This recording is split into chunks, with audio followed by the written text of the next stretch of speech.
And I'm live.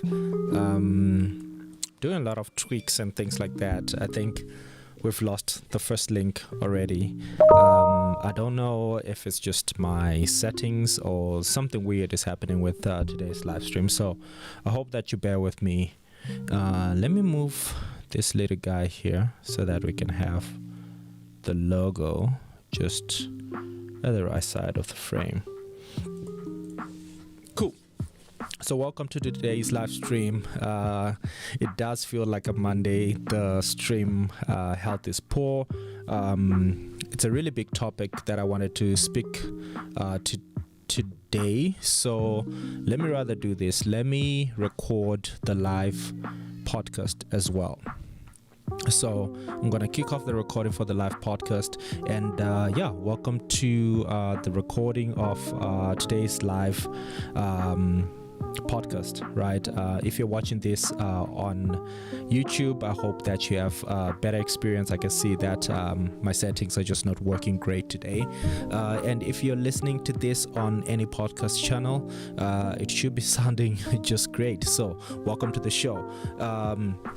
If you're listening to this on the podcast channel, welcome to Not a UX Designer. This is a podcast by Do Better UX, which is where we are streaming right now. So if you would like to see the live version of this, check it out over on YouTube. We have other really cool, topics and things that we speak to on live streams that we might not necessarily have here on the podcast. Cool. So having said that, let me calm the music down a little bit, at least in my monitors, in my headphones, and at least have something for the live stream, right? I think for the podcast we can edit that and add something post in production. Anyway, too much bubbling today. I think it's just the nervousness of monitoring my stream, and it's not working the way that I wanted to work. And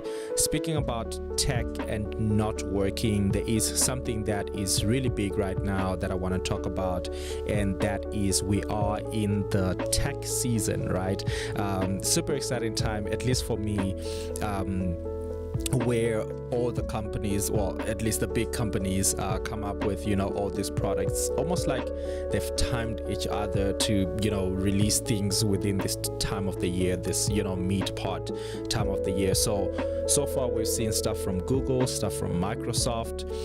Google has just had their I/O and their build conferences or events rather, and we've seen some really cool, interesting stuff coming out of there, right?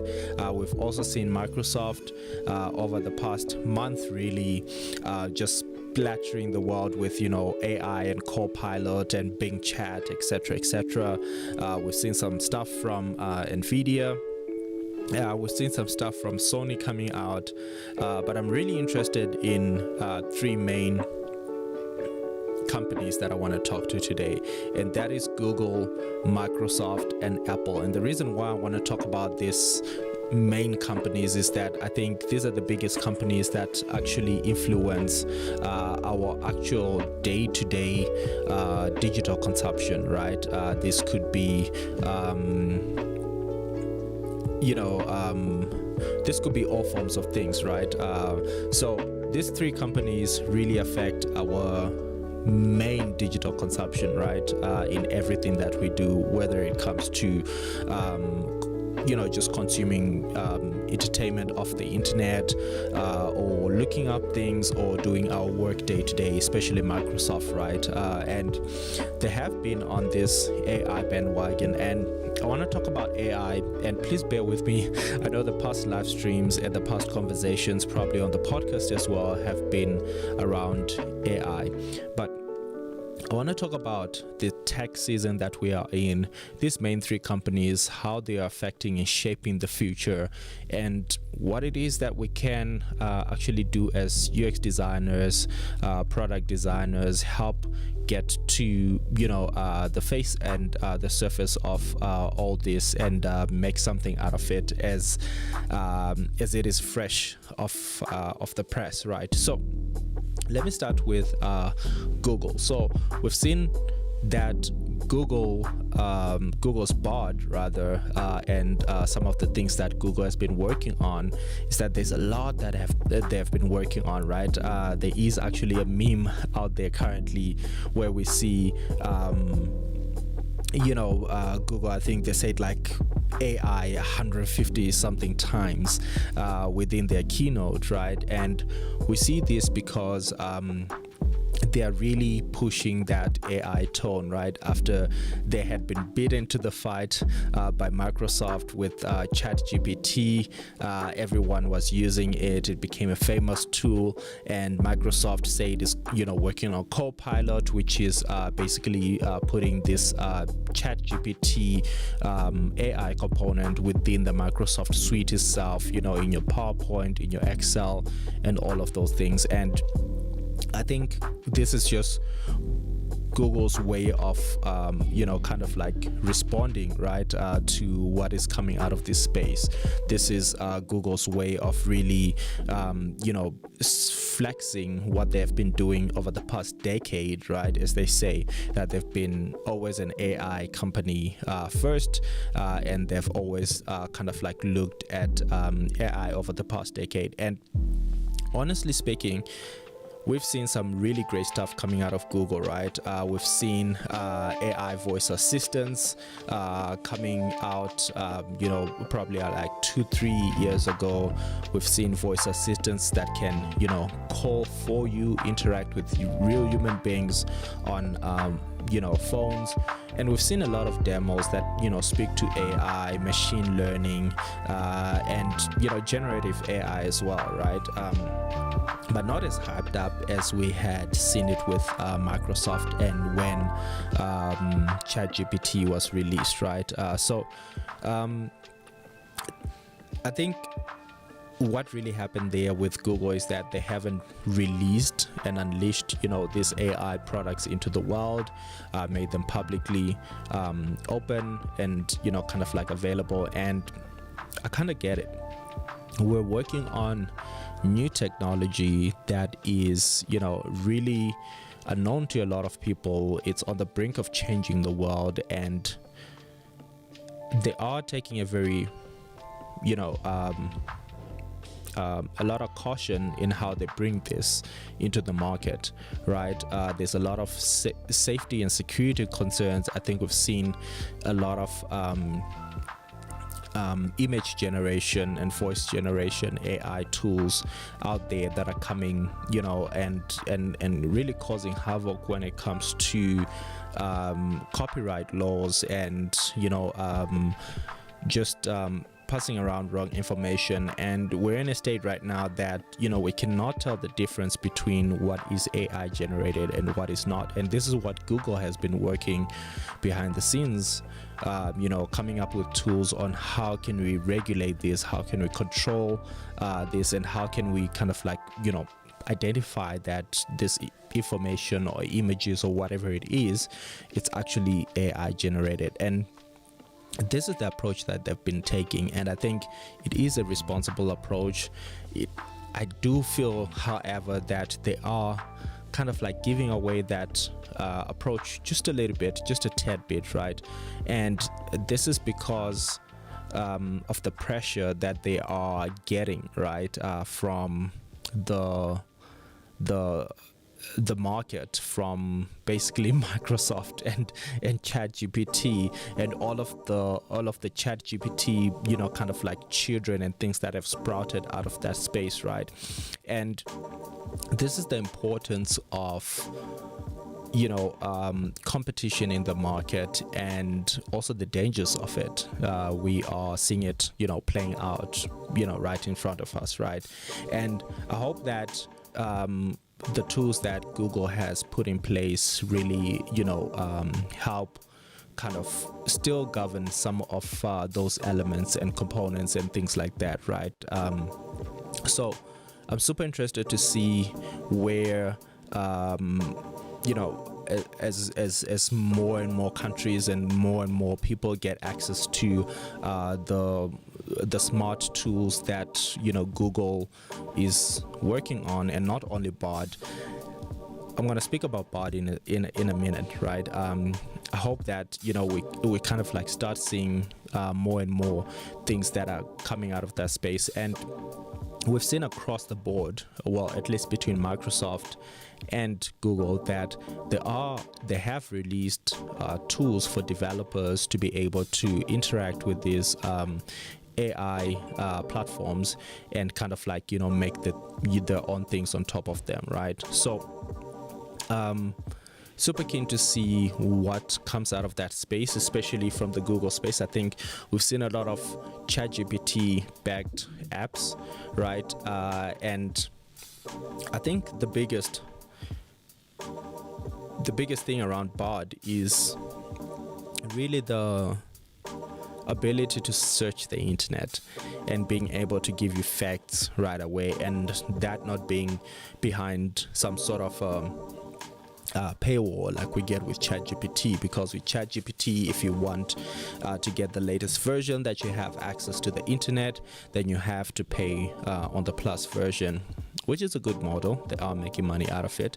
But we've seen with Bard that we can actually access the internet and kind of like use this conversational interface to be able to generate results with latest code, latest facts, really scouring on the internet and just giving us the latest view of what we are asking about.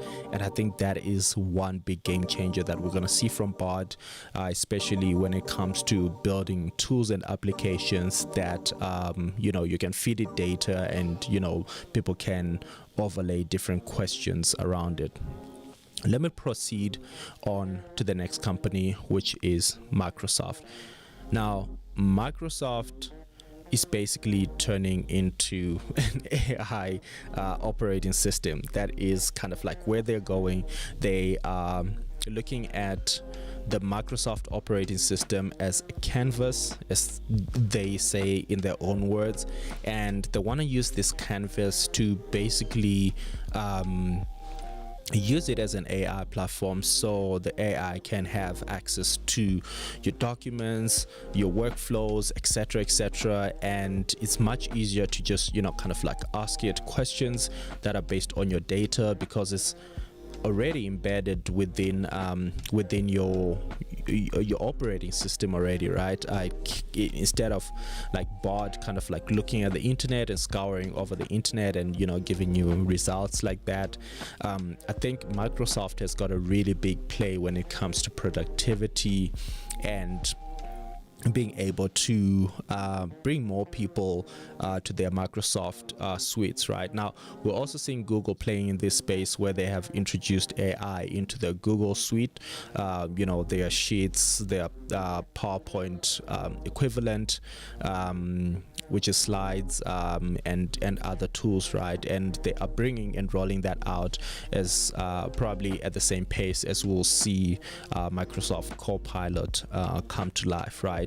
And the interesting part about the Microsoft component is that it's sitting in your operating system and it kind of like knows everything that is happening in your system, can help you optimize your system, and can help you configure stuff. It can kind of like basically help you navigate the computer. So if you think about people who don't have who are not quite as literate in computer skills and how to navigate control panels and those type of things, if they understand what they actually need to do, they could just ask Microsoft Copilot to be able to do this thing for them, right? And they'll be able to work on it and do it without kind of like calling any geek squad or any technical support, which is a great thing to do. So we see that Microsoft and Google are focusing really tightly on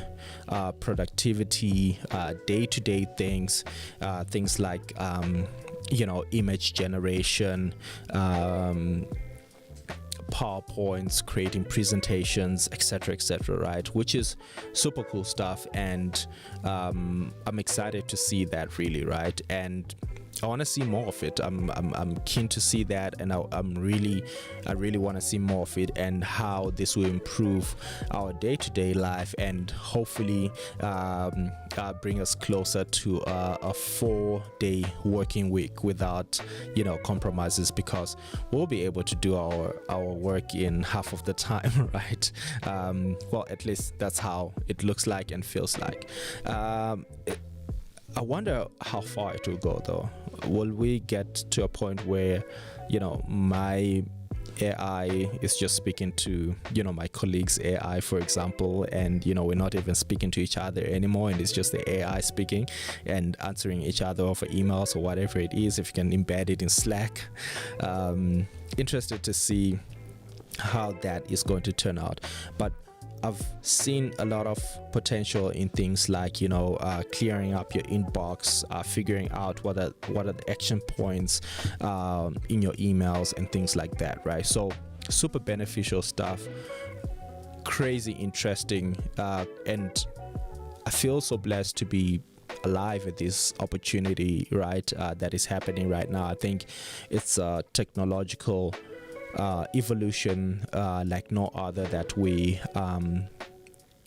have not seen and will probably not see once it has evolved, right? Like we have seen the internet come to life. It's kind of like having your first mobile phone right now, right? And we just don't know the possibilities. If you think about the first mobile phones and where we are with smartphones right now, right? It's like light years apart. So having said that about Microsoft, the fact that it really helps you navigate your computer, kind of like knows your whole system, and it really becomes an AI operating system that goes through your files and all of those things, right? Now we know with Google and Microsoft, especially Bing, right? Those are two companies that are basically based on advertising models, and there is a lot of concern about the sensitivity of the data that these systems currently have right now. I've even had this when I've been trying out ChatGPT and things like that, that I don't want to use it for any client work or any personal information, because I don't know where the data is being processed and what happens to it after that, right? And what do they use this data for, whether it goes back to into the learning model and kind of gets regenerated, right? So I'm worried about the privacy concerns. I'm worried about the data use, especially in the case of Google, right? We know that they use the data for marketing purposes. Bing, same thing. That's why they want this thing there. And you can tell that they are trying to retain the conversation around advertisers, because if you look at the Google keynote that they gave, I'm not sure if it was part of the I/O event or it was part of the build event, but they basically presented how all this ties up still with kind of like clicking links, because the results still kind of like give you the references of the links where this AI is generating this information from. So that is one question that I had very early on. I'm like, okay, with ChatGPT, how are they going to do this, right? How is Google going to implement this? There is some way that they still need to get people to click on links, go to websites, right? And I don't know if there will be a new payment model with advertisers getting their links, kind of like being shown in your results, right? And if this will actually affect the quality of your results, right? If they are going to be based on paying customers rather than just the open web, right? Something to think about there. A lot to think about in this one, right? So there is a lot of risk. Myself, I have felt ever the start of this AI evolution that just inputting data, right? We've seen this, right, with image generators, right, that use certain styles of famous artists. Where does the credit go, right? When an AI generates an image with a kind of like style of a famous artist, right? And those conversations are heated up right now. They're still going. I think there's a lot of governance legislation and just kind of a lot of control that has to be built around these tools and how we use them, right?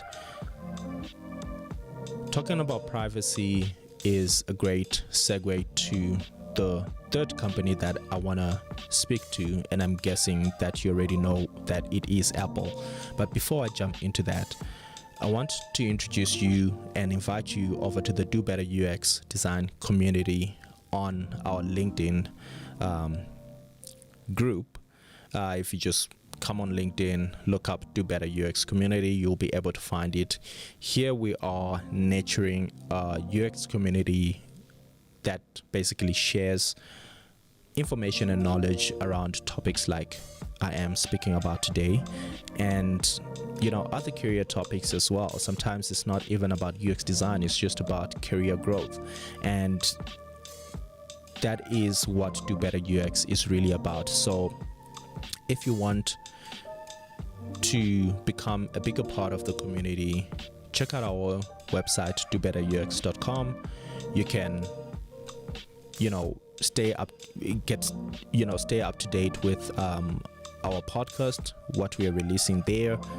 You can stay up to date with our blog posts, as well as our weekly newsletter, where we give you highlights and snippets of things that we found super interesting that we spoke about on the podcast, on the live streams, and in our posts. That way you kind of like get one little packaged set of very interesting insights that I would have basically picked up that week, spoke about, and packaged for you to consume.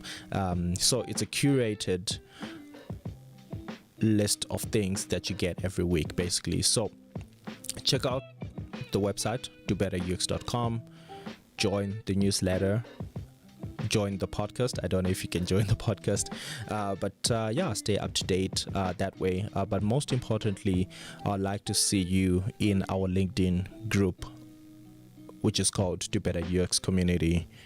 So yeah, looking forward to chatting with you there. Let me go back now to Apple, which is the third company that I want to talk about within this AI space. Now, a lot of people will be like, what the hell? We haven't seen Apple do anything within the AI space for a very long time. And I think maybe people might just be a little bit tone deaf when it comes to Apple's language. And I think Apple is actually speaking to AI in a much more human tone, right? And you will never hear Apple talking about AI, referencing it as AI, right? They always call it machine learning, and their AI division is called the machine learning division, etc., etc. They've got super advanced machine learning capabilities on their new M chips, M1, the M2 Max Pros, what have you. And they've actually been working on a lot of AI within the user experience. Now, if you think about it, the term AI is not an everyday used general term. Now, it might become popular like Googling or whatever it is, but currently, if you look about it, if you tell someone that this is a smart feature or an intelligent feature, which is what Apple does, people have got a chance of understanding that a little bit more than, telling them then that this is an AI feature, right? So Apple uses different language when it comes to the AI space, and maybe that's why people might think that it's not big onto AI. But if you listen to any of their keynotes over the past 3 years, they have mentioned machine learning so many times, right? And I think the biggest difference between Apple and versus Microsoft and Google is the focus around privacy and the focus around building the machine learning capability on device, right? Without having to use cloud, sending this data to the cloud all the time and having it being processed in the data and then, being brought back to your device as a response. And we've seen this with Siri. We've seen the benefits and the negatives that it comes with, right? Now, Siri's experience has not been the greatest experience because of the limitations of it not actually being able to get information from the internet and feed it back to you, or send your information to the internet and process it there. But we've seen a lot of intelligent features that Apple has been bringing, and that is being rumored to come, right? So we've seen things like image detection. So if you take a photo with your iPhone, whether of a dog, of an animal, or of a plant, you'll see a little icon that has got little shiny stars. I'm gonna come to the shiny stars in a minute. That has got little shiny stars to show you that that is an intelligent, there's some intelligent identification that is happening in there. And when you click on it, it will pop up to tell you that it's a plant or an animal or a dog or whatever that has been identified, and you can search it and it can kind of give you internet results based on that image. We've also seen some really cool things that they've come up with recently, like isolating you from the background, and just cleaning up pictures as a whole, right? And all this is machine learning. It's basically AI smart features, right? And sometimes I think that people are kind of getting hyped up about the word AI, right? And kind of moving away from what would call smart features back in the day. I think there is a huge shift in terminology, and that is basically because of the buzzword, right? that we have now. And that is the space that we are in. And talking about the little star thing, who came up with the concept that we should have that little star icon? Everyone is doing it. Microsoft, Google, even Apple has got a little information sign with 3 little stars on it. Does that mean smart? Does that mean intelligent? Does that mean magical? Right? What does that mean? If you're a UX designer, UI designer listening to this, could you have used something different? What would you have used to show that this is an AI feature, a smart feature within your user interface? Now, continuing with the conversation around Apple, we are seeing a huge focus of their machine learning or AI being based around lifestyle improvements, and now coming up in health improvements as well. So we've seen a lot of machine learning being used in devices like the Apple Watch to be able to detect crashes, car crashes, when a person falls, etc., using the sensors within the watch itself. And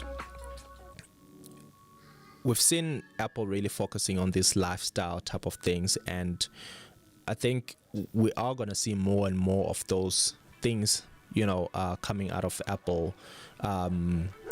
Rumored to come is, well, not rumored to come, almost confirmed, right? Everybody's talking about it. I think, kind of seeing Apple acquiring companies around that, putting them in their machine learning department, and we will be seeing a feature coming up where you can basically voice train your